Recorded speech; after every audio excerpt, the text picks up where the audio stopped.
চলে গিয়েছিলাম সেদিন একটা স্পেশাল জায়গায়। সেই জন্য সকাল সকাল ঘুম থেকে উঠে কাজকর্ম একটু ছিল, সেটুকু কমপ্লিট করে দেখো আমি এখন রেডি হয়ে নিচ্ছি। পরেছিলাম একটা হোয়াইট কালারের টি শার্ট এবং একটা জিন্স। রেডি হয়ে এবার দেখো আমরা চলে যাচ্ছি। বুঝতে পেরে গেছো কোথায় এসেছি? এসেছিলাম ডান্স, বাংলা ডান্স দেখতে।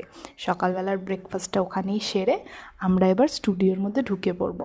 সেখানে ফোনটা অ্যালাউড নয়, সেই জন্য লুকিয়ে লুকিয়ে কয়েকটা ক্লিপিং নিয়েছি, কিন্তু সেই জন্যই কিছু স্পষ্ট বোঝা যাচ্ছে না ভালোভাবে।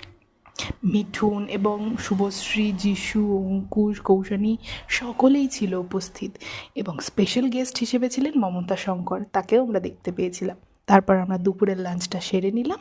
তারপর আবার নাচ দেখতে আমরা স্টুডিওর মধ্যে এন্ট্রি করলাম। শুটিং সবসময়ই চলতে থাকে। সর্বশেষে দেখো এক স্টেজে সকলে মিলে শেষ পারফরমেন্সটা করছে। দিনটা এইভাবেই খুবই ভালোভাবে আমরা উপভোগ করেছিলাম, নতুন একটা এক্সপিরিয়েন্সের সাথে।